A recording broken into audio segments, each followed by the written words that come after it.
Assalamualaikum warahmatullahi wabarakatuh. Saya Diah Andrani Fitri dari Universitas Islam Negeri Sumatera Utara, Stambo 2017 dari Pendidikan Matematika semester 6. Nah, kali ini saya akan membuat simulasi pembelajaran matematika tentang materi perbandingan dua besaran.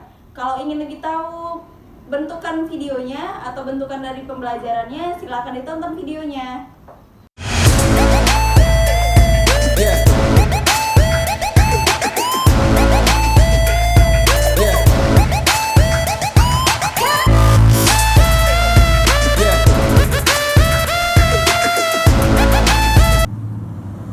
Assalamualaikum anak-anak.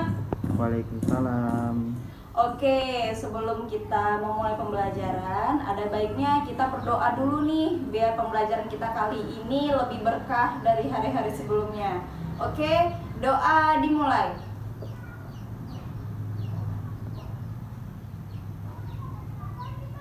Oke, doanya selesai. Nah, sebelum memasuki pembelajaran, ada baiknya ibu akan mengabsen nama-nama kalian dulu. Oke, mohon didengarkan ya. Oke, Arif hadir. Hadir. Randy hadir. Hadir. Dia hadir. Hadir. Anggi hadir. Hadir. Sukma hadir. Hadir. Nazwa hadir. Hadir. Cindy hadir. Hadir. Irfani. Hadir. Irfani hadir nggak? Hadir, Bu. Oke. Sebelum kita masuk ke pembelajaran, ini ibu mau nanya, kamu atau kalian udah paham belum tentang perbandingan? Atau di sini siapa yang tahu tentang perbandingan? Ada yang tahu? Belum, Bu. Belum ya? Jadi perbandingan itu saya kasih ilustrasinya begini. Misalnya kamu nih tiba-tiba dapat nilai ujian, ya kan? Sebelumnya sudah mengalami ujian dulu. Nah, lalu keesokan harinya kamu dapat nilai, gitu kan? Lalu kamu nanya nih sama teman-teman yang lain, nilai kamu berapa? Nilai kamu berapa? Nah, ketika kamu tahu nilai-nilai teman-teman kamu itu ternyata lebih besar daripada kamu tuh merasa sedih atau insecure atau merasa tidak percaya diri. Seperti itu.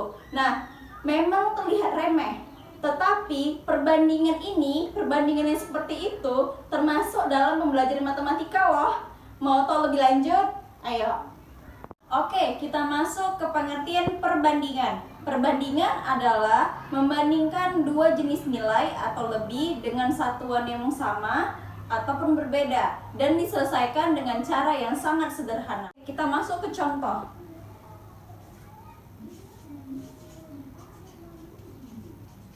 Misalnya Yodi nilai ujian matematikanya itu mendapat 60. Sedangkan Yudi nilai matematikanya adalah 80. Bagaimana cara membandingkannya? Yang pertama itu adalah tentukan poin yang paling besar. Di sini kita bisa lihat poin yang paling besar adalah 80. Lalu dikurangkan dengan poin yang paling kecil. Jadinya poin terbesar dikurang poin terkecil. Jadi 80 dikurang 60 sama dengan 20 poin. Nah, jadi selisih nilai Yodi dan Yudi itu adalah 20 poin. Yang kedua adalah menyederhanakan bentuknya. Tadi kan kita udah tahu nih, si Yodi nilainya 60, si Yudi nilainya 80. Nah, menyederhanakan ke bentuk yang paling sederhana tuh gampang. Jadi tinggal gini aja. Sama poin terbesar per poin terkecil. Kalau di syarat yang kedua. Jadi poin terbesar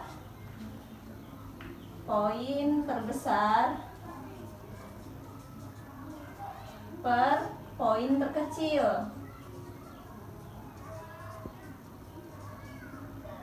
Sama dengan 80 per 60. Nah, bentuk sederhana dari 80 per 60 ini ada yang tahu nggak berapa? Ya, sama-sama dibagi 20. 80 dibagi 20, 60 dibagi 20. Siapa yang tahu jawabannya? Ya, benar, dia Jawabannya adalah 4/3. Karena 80 dibagi 20 itu 4, 60 dibagi 20 itu sama dengan 3. Jadi hasilnya adalah 4/3. Nah, dari sini kita bisa menyimpulkan bahwa syarat membandingkan itu yang pertama adalah menyamakan satuan, lalu yang kedua itu adalah menyederhanakannya dalam bentuk yang paling sederhana. Tadi sudah pengertian, juga sudah contoh sekaligus kita melihat syarat-syaratnya. Lalu sekarang kita masuk ke jenis-jenis perbandingan. Nah, jenis-jenis perbandingan itu ada 2. Jenis-jenis perbandingan ada 2. Ya, yang pertama itu adalah perbandingan senilai. Lalu yang kedua itu adalah perbandingan berbalik nilai. Perbandingan berbalik nilai. Nah, contoh dari perbandingan senilai. Kita pindah ke sini ya. Contoh dari perbandingan senilai.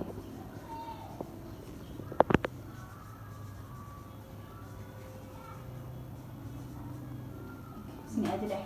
Nah, misalnya suatu himpunan A memiliki nilai 1, 2, 3, 4, dan 5. Dan himpunan B memiliki nilai 20, 30, 40, 50, dan 60. Si himpunan A-nya ini dia menyatakan waktu tempuh dalam satuan detik. Jadi di sini kita beri keterangannya waktu tempuh dengan satuan detik.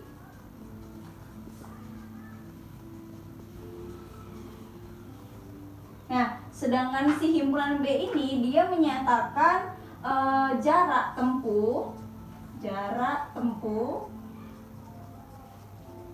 dengan satuan kilometer. Nah, lalu kamu terpikir nggak, waktu tempuh dengan jarak tempuh satuannya detik dan satuannya lagi itu kilometer, itu apa hubungannya ya? Ada yang bisa jawab? Enggak. Cindy bisa jawab? Enggak, Bu. Arif bisa jawab? Enggak, Bu. Oke, nggak bisa ya. Oke, kita masuk ke pembahasannya. Jadi waktu tempuh dan jarak tempuh. Nah, itu kata hubungnya itu adalah sejauh. Ya, benar. Jadi kalau satu detik dia menempuh jarak sejauh 20 km. Menempuh jarak sejauh 20 km. Begitu juga seterusnya. 2 detik menempuh jarak sejauh 30 km. 3 detik menempuh jarak sejauh 40 km.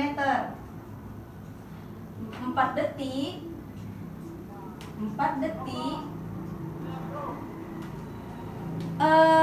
Arif bisa tolong gantikan spidolnya? Bisa, Bu. Oke, gantikan dulu spidolnya ya. Ya, Bu. Oke, Ya, Bu. terima kasih Arif. Ya, Bu, sama-sama. Oke, kita lanjut ya. Tadi sempat tertunda pula gitu kan karena spidolnya habis. Jadi 4 detik menempuh jarak sejauh 50 km. Lalu 5 detik menempuh jarak sejauh 60 km. Nah, dari pernyataan tersebut, teman-teman di sini atau kalian udah paham belum dengan konsep dari perbandingan senilai ini? Belum, Bu. Nah, jadi konsep dari perbandingan senilai ini adalah nilai A akan naik jika nilai B-nya juga naik. Atau lebih gampangnya gini, nilai A akan semakin naik, begitu juga nilai B akan juga semakin naik. Kenapa begitu? Karena perbandingan senilai ini adalah nilai yang mempengaruhi, saling mempengaruhi. Jadi kalau nilai A naik, nilai B juga akan naik. Seperti ini. Jadi kalau kita buat grafiknya, dia akan menjadi seperti ini. Nah, ini jarak tempuh. Salah, ini waktu tempuh. Dan ini adalah jarak tempuh. Nah, tadi waktu tempuhnya adalah 1, 2, 3, 4, dan 5. Sedangkan jarak tempuhnya ada 20, ada 30, ada 40, ada 50, dan ada 60. Nah, jadi tadi 1 itu dia berada di 20 km kan. Nah, lalu tadi 2 itu dia berada di jarak tempuh 30 km. Sini. Lalu yang ketiga itu waktu tempuh dengan satuan detiknya berada di 40 km. Nah, dan 4 detik di dalam di dalam satuan waktunya di 50 km. Lalu yang 5 detik berada di jarak tempuh 60 km. Nah, kalau kita tarik nih garisnya, dia akan semakin naik.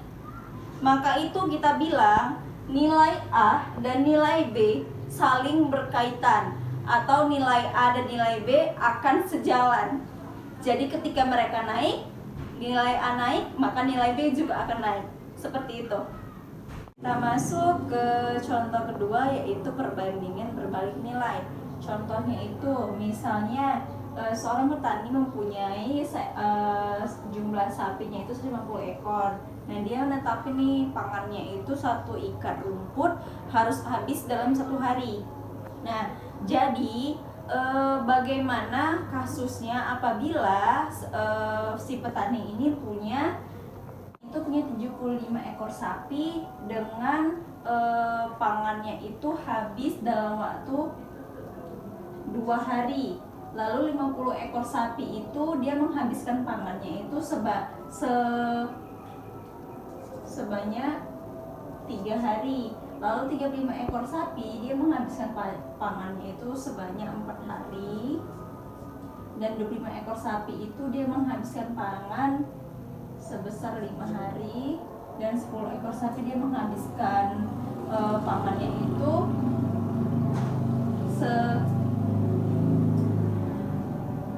10 hari. Enggak 10 hari. Kita buat aja 7 hari.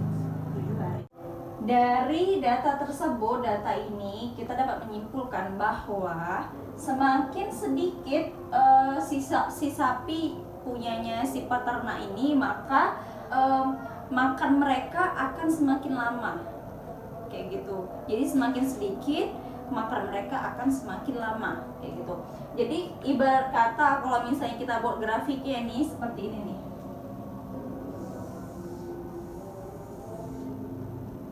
Grafiknya akan menjadi seperti ini, di mana yang bawah ini adalah banyak sapinya dan yang di sebelah sini adalah jumlah habis pangannya dalam beberapa hari gitu. Nah, kita dapat nih data-datanya tadi 10 ekor sapi dia habis di waktu 7 hari. Nah, kita giniin. Lalu 25 ekor sapi habis pada waktu 5 hari. Ini di sini. Lalu 35 ekor sapi habis dalam waktu 4 hari. 50 ekor sapi ini habis dalam waktu 3 hari. Dan 75 ekor sapi habis dalam waktu 2 hari. Berarti di sini. Nah, jadi kita dapat tarik grafiknya menjadi seperti ini.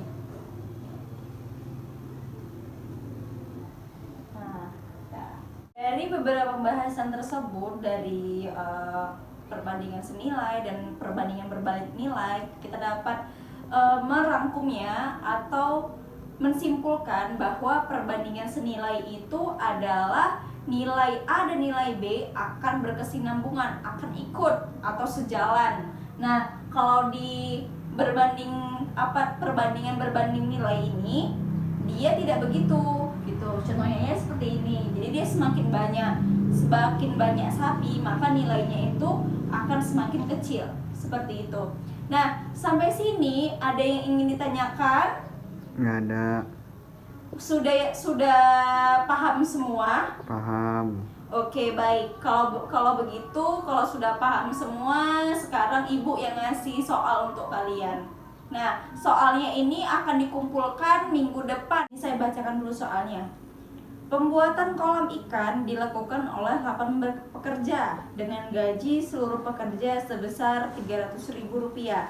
Namun, pemilik kolam ikan tersebut ingin mempercepat pembuatannya. Maka dari itu, ia menambahkan 4 orang lagi. Hitunglah berapakah jumlah gaji tambahannya. Oke, sampai sini ada pertanyaan nggak terkait soal ini? Tidak ada? Oke, baik.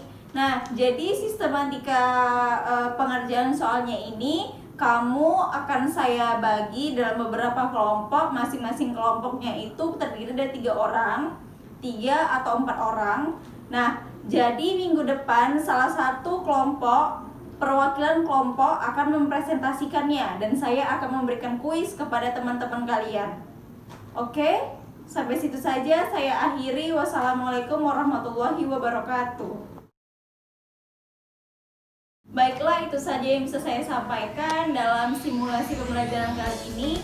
Mohon maaf apabila ada perkataan yang salah atau perbuatan yang kurang berkenan. Kepada Allah saya mohon ampun. Terima kasih atas perhatiannya. Wassalamualaikum warahmatullahi wabarakatuh.